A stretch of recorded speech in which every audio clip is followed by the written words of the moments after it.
This is episode 48 of Tim's 2 Cents. It's the hypest podcast on your feed every week. Lately, Tim's had to work some odd hours in weird locations.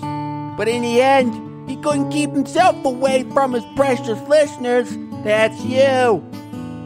Today's edition kicks off with a discussion about life as a professional dog petter and the opulent palaces that come with that calling. Then Tim has some thoughts on finally achieving something he's always thought was impossible. Of course, he's not happy about some things, but you didn't come here to have your heart warmed, did you? And to finish off, Tim covers the presence of social hierarchies in daily life. Are we capable of existing as independent entities? Or are we forever doomed to change a fucking command? Tune in now. It's Tim's 2 Cents on, I don't know, dog petting and stuff.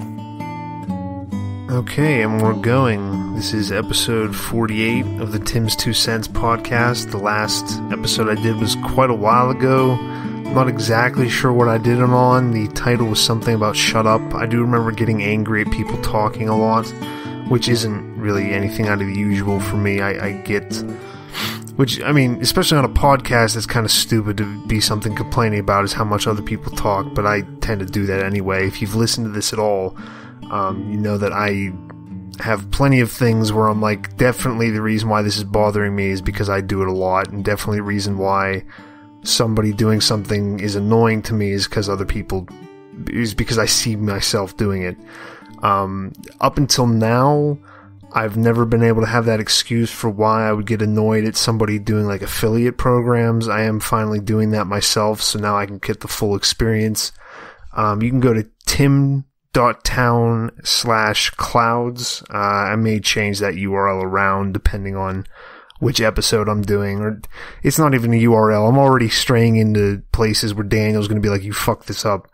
But basically it's going to be through Mount Baker Vapor.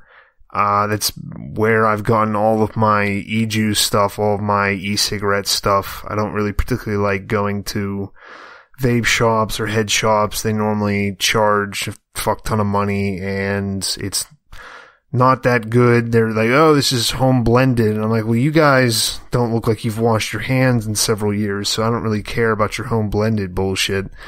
But also I like online stuff because you can get your own whatever blends you want. Most head shops around here, vape shops, just sell, they sell the blend for e-juice that's more geared towards people wanting to fill an entire room with their cloud, which again, maybe I should think of a better thing after the slash than clouds, but, I like a little bit more, it's not less annoying, I'm sure, if somebody has to deal with that. I'm sorry, I've somehow turned on my phone's flashlight at that point. But anyway, I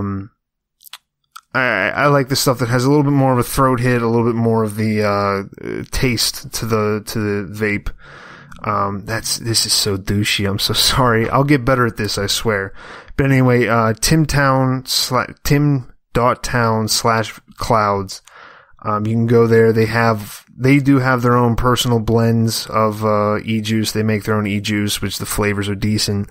The only complaint I would have about some of those is that, especially if you're getting like the darker ones, like say like creamier ones, like more dessert type flavors, the juice can be darker. I've never really had a problem with this, but some people say that it gets their coils or their cotton a little bit more gunked up. I haven't really seen that as much of a problem, but I don't really use that high end of stuff. I don't like having to wrap my own coils or anything. Pretty much everything I use is an atomizer.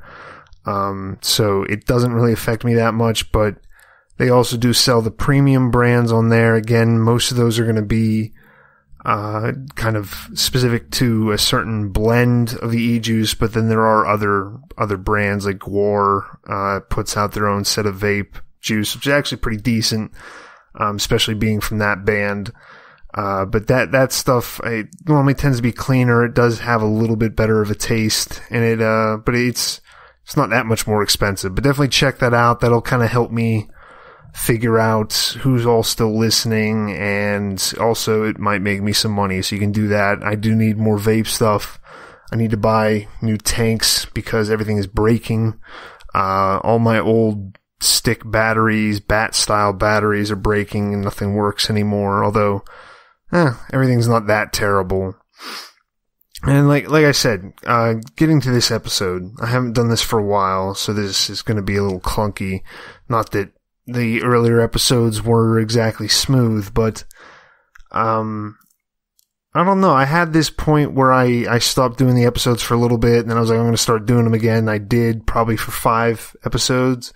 And this time I'm not really sure why I stopped. The last time I kind of just stopped doing everything. I haven't really done that. I've been keeping pretty consistent with doing my writing. Part of it's I've been doing more work, doing the dog walking. It's finally turned into the time of the year where people are asking me why I'm not always cutting grass. And I'm like, well, we've sold the business and now I walk dogs, so fuck you. But I've been doing that more full time. I do a lot of overnight stays at people's houses. So I'll go like live in a different part of Pittsburgh, normally nicer areas, sometimes not, but, that's almost always the apartments are nicer than mine, whether that's the location, the actual building, or just the fact that I live with a roommate who's probably as depressed as I am. Or no, not probably. He's definitely more depressed than I am, because at least I'm able to accomplish some things without just having to slog through them. I think he's been doing, or attempting to do, his laundry for the past 4 days. I just got back from a 10-night stay at somebody's house. I was living like right in the middle of downtown Pittsburgh, which I'll get to that, but just all to say, if you have that chance to make that your home, just don't. Just live outside of Pittsburgh. It's not that big of a city, and as long as you're not trying to drive either the 2 rush hours, you can pretty much get anywhere. Unless you're going to bike or walk to your work, there's not really any point in just living down there. But anyway, for those 10 days, I would come back during the day sometimes. I wouldn't always. I had a few days where I stayed down there until their kind of lobby coffee shop stopped working, which pissed me off, but nobody else really cared because nobody else at those places uses those things because they all need to be seen at Starbucks or Dunkin' Donuts so they can take a picture with their name next to a phone or next to a cup.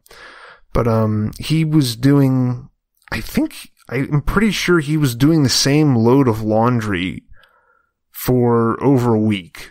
And he kept like doing it halfway, and he'd wash it and then he'd leave it in the washer for like 3 days, and then he'd be like, fuck, I need to wash it again. At one time I switched it over into the dryer because I came back and it was just sitting in the washing machine. I thought it had dried, but then he was like, nah, I didn't even wash that. I just put it in there and forgot.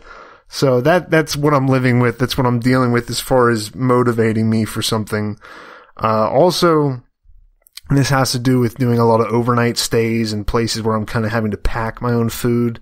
Because, I mean, you can get away with taking people's food, maybe taking a few scoops out of like the peanut butter. I did more closer to the beginning of this year. I was staying at somebody's house, and the one night I was like, I really want to eat some of this peanut butter, and then I ate like half a jar of peanut butter. So then I actually bought more peanut butter and scooped stuff back in, so I didn't have to be like, here, I bought you a new bottle of peanut butter, which might not have been the best choice. I also may have stolen a bottle of mustard from their place. I still didn't really ever figure that out, because I wasn't sure if it was mine or if I brought it there or not, but who really cares? They didn't really seem to notice, and I got free mustard, so it seems like everybody won. Besides that, like what I was saying, the kind of having to pack the food and plan out the food like that has actually it's made eating in a structured diet, because I've only recently started getting into kind of putting like you'll see people at the gym, if you go to the gym at all, they'll have like a notebook they write it in. I did the martial arts stuff when I was like 19. So I was active somewhat before then. I had already lost the weight from when I was a fat fuck as a kid. But I've been like exercising or trying to be active for like 8 years so far. Probably 3 of those years doing serious like weight training. And only recently have I been like, oh yeah, I should probably write some of this stuff down so I have something to work off of the next week. It's still not going that well, but just to say that is also why I've never really tracked my food. I did it for a week in health class, and hated it and was just like, oh, this is why I'm fat. I never want to look at this again. That handful of pretzels was an extra 400 calories and it was all carbs, and this is why I have tits. So I didn't really like the information it was giving it to me, but it was good.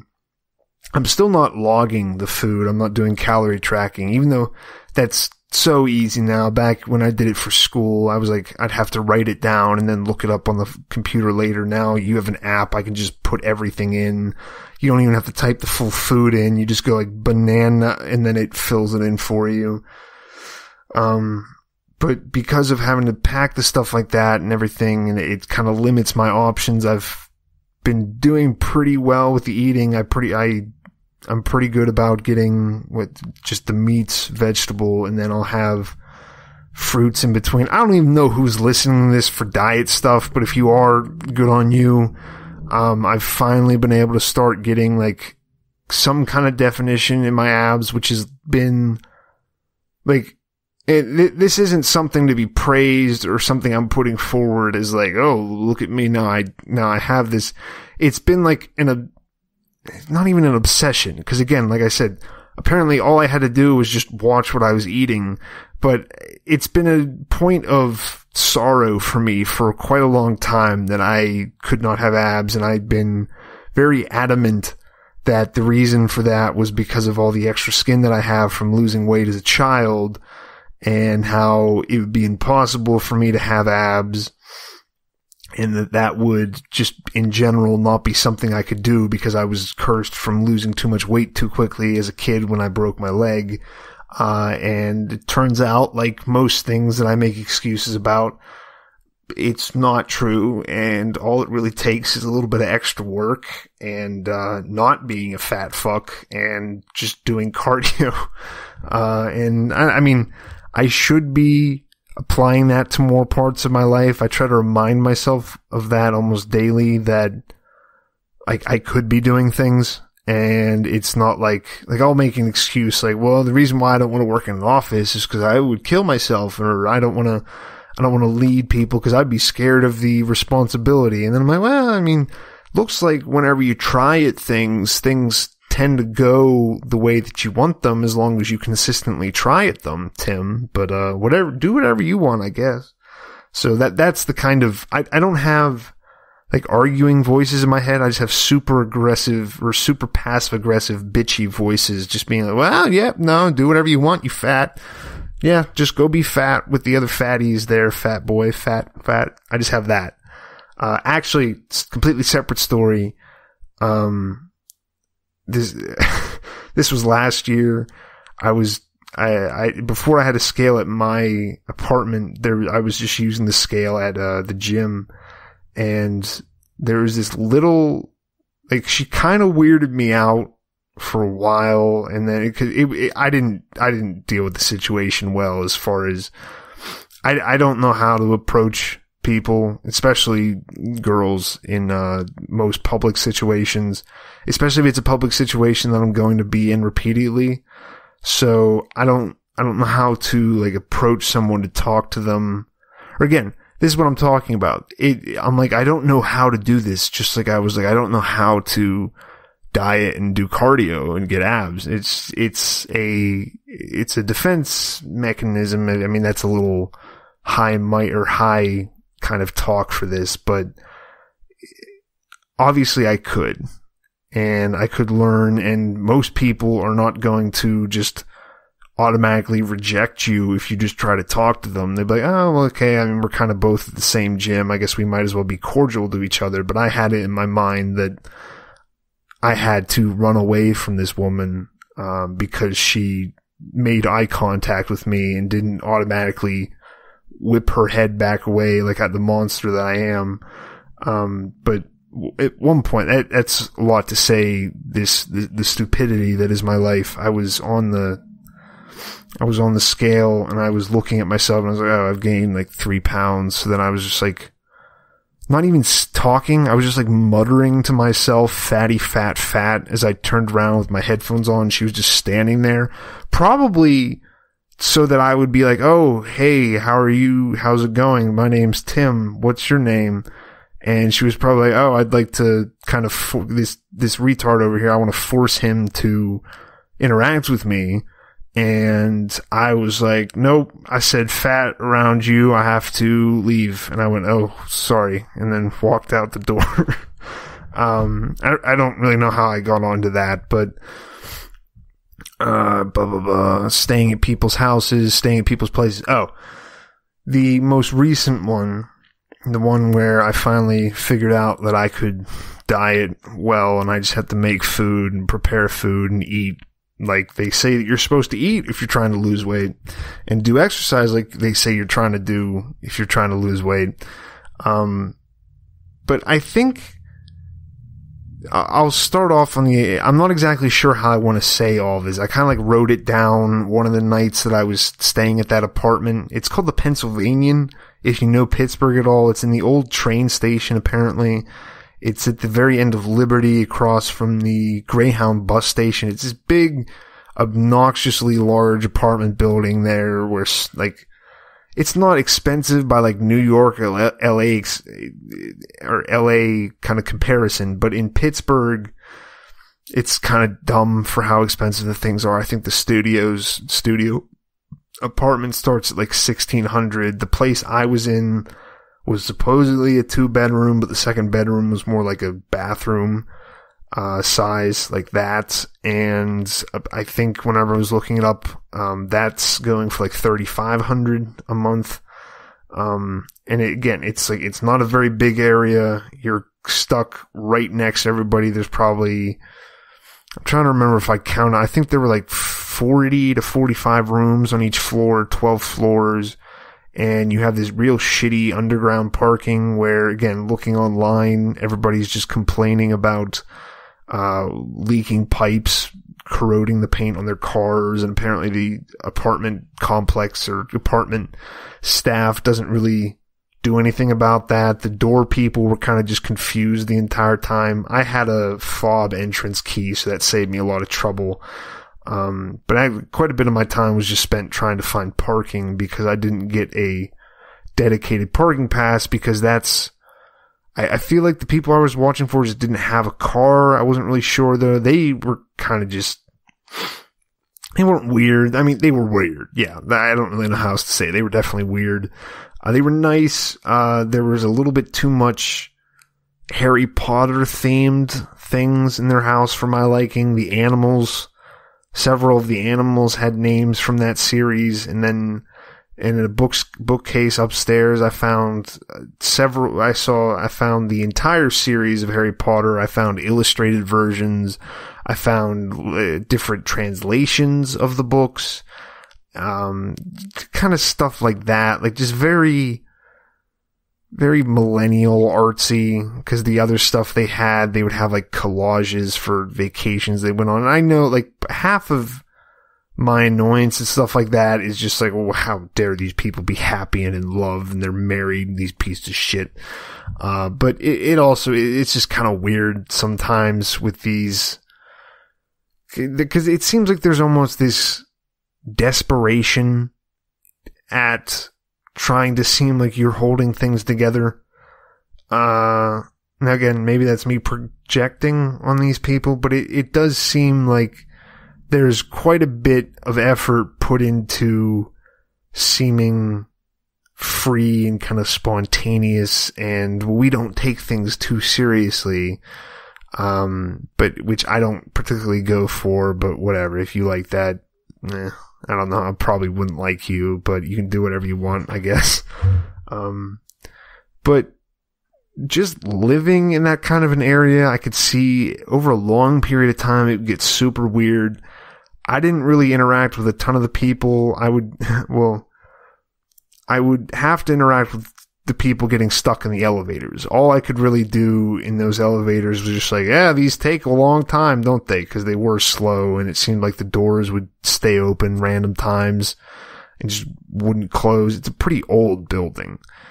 But, I mean, overall, it was interesting just to see how rich people in Pittsburgh live. Again, it wasn't like the super high end. It did still seem like, well, no, the people living there seemed like a mixture of older people, probably single, some of them. It didn't seem like there were a ton of couples there.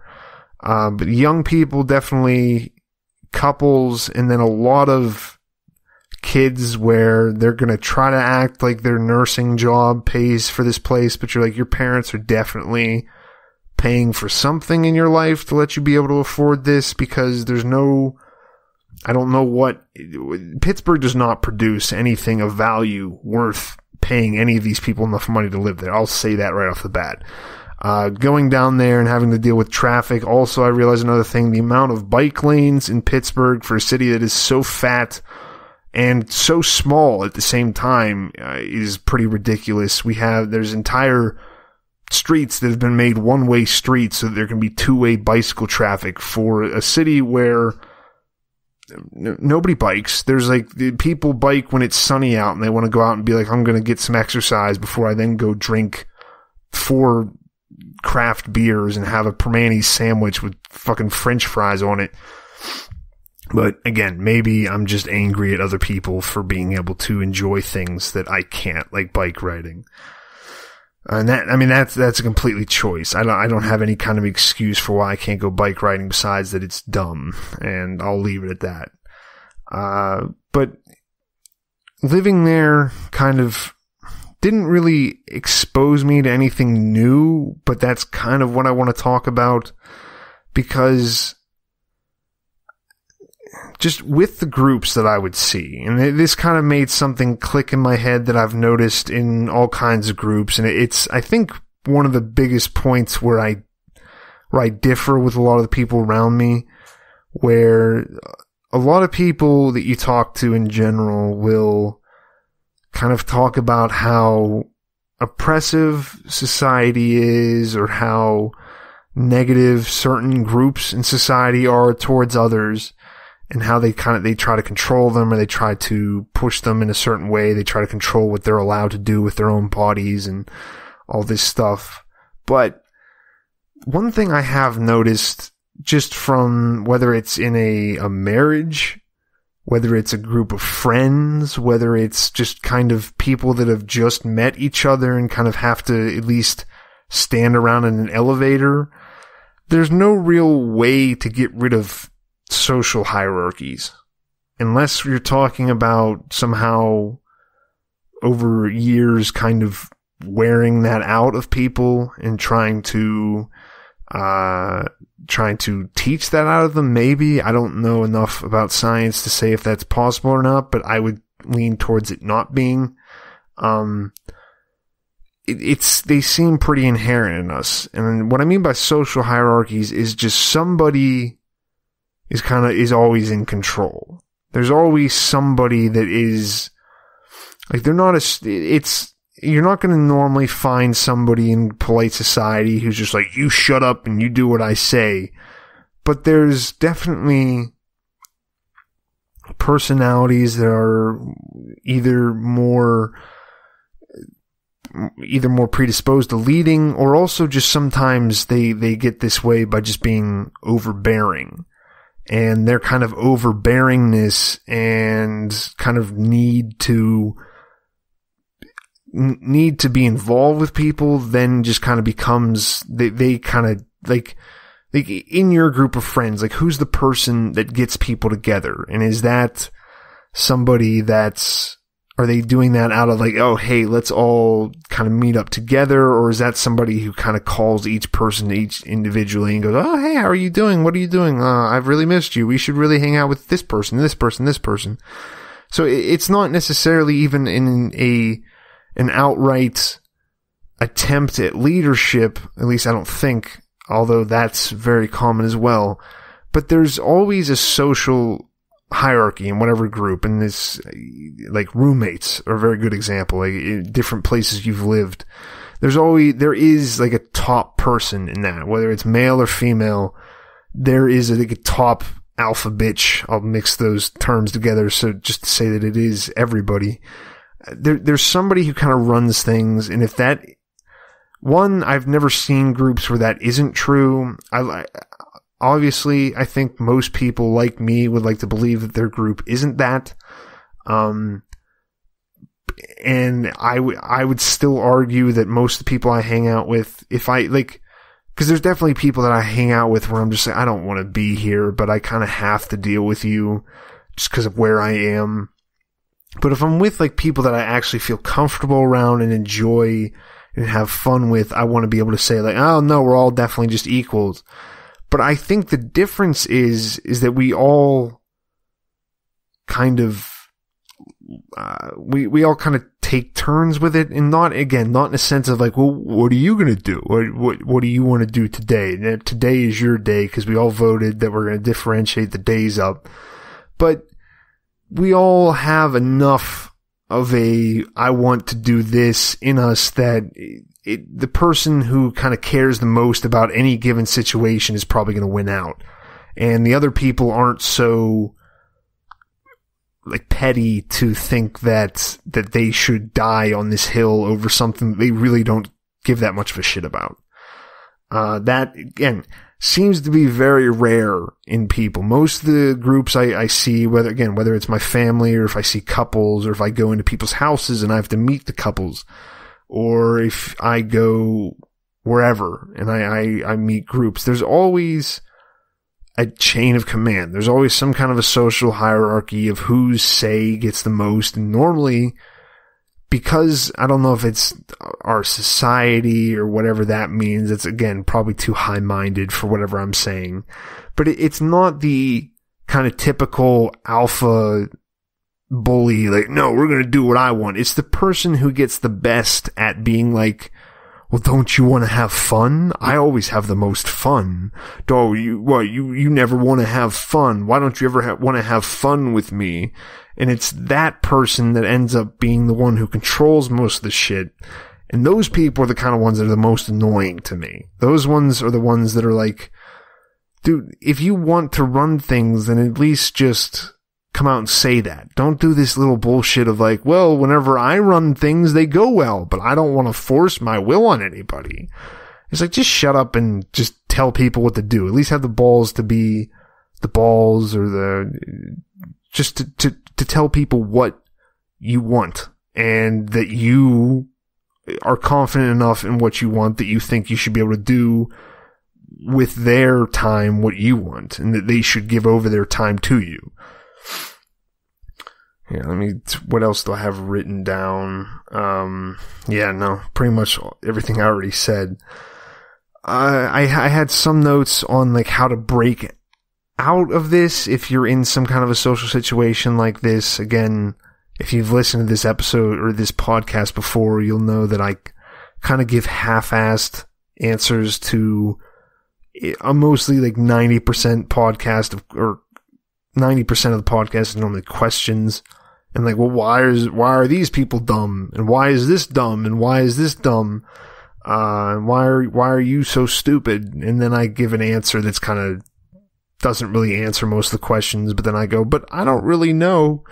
But I do think, and this kind of is why it ties back into me staying at people's houses, staying in people's apartments. I think to get out of that kind of a whatever social situation, the best thing to do is to put yourself into a position where you're outside of that social situation first off, and then also you're in a new one where maybe you're going to be a little bit more likely to pay attention to the people around you, pay attention to just conversations that you hear around you, and just in general getting out of your routine. And not in because I again, this is like what my arguments before with talking to people or trying to get abs or whatever it is. I'll be like, well, no, this is pointless because this, and this. I will still hold to the argument that there's not much of a point on going vacation most places. You could get the same kind of bullshit commercialized, because the whole world, again, this is me saying this, I have no idea, but the whole world has kind of just become America and Disney, and you can buy this, and it's just everywhere you go, there's like, yeah, no, just buy this new other thing that you definitely don't need, and pay for this package to see the secluded lagoon that only 3 million other people have seen, and all this and all this.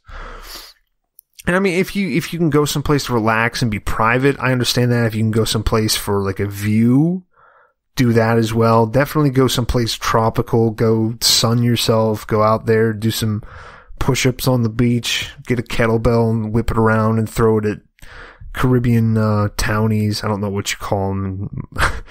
But yeah, get out of your comfort zone, not in go do something that makes you scared.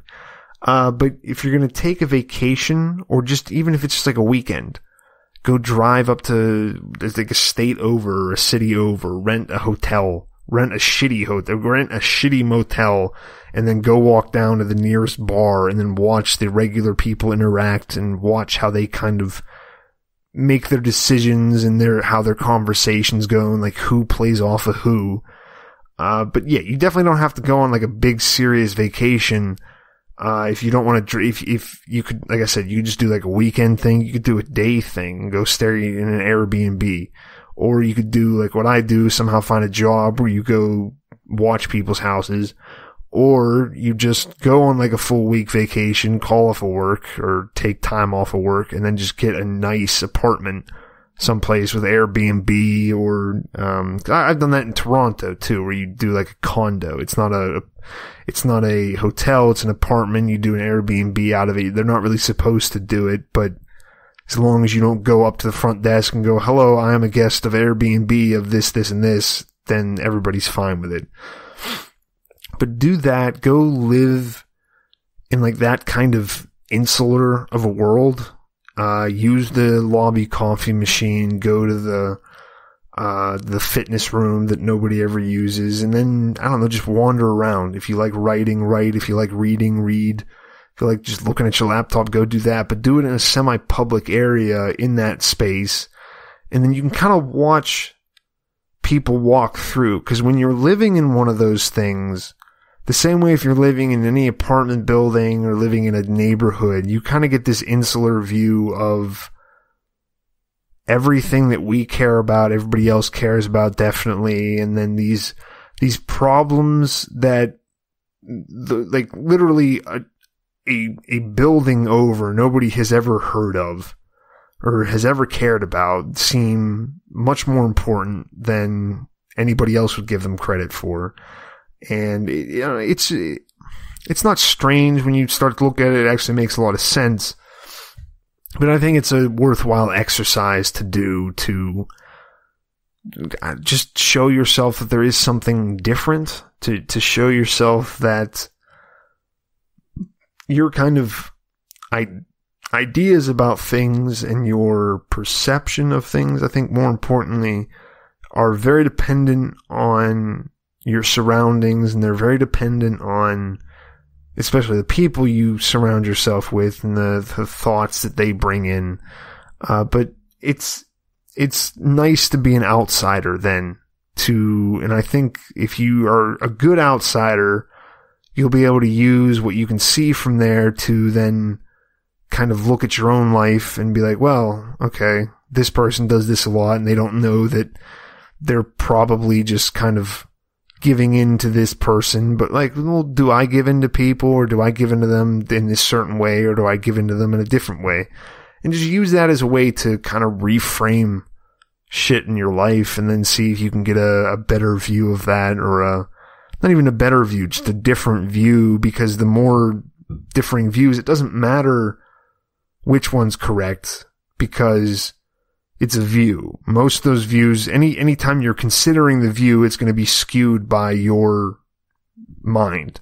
It's going to be skewed by how you can look at something. But if you can get more views on it, you can get a more nuanced kind of idea of it, and maybe be a little bit less,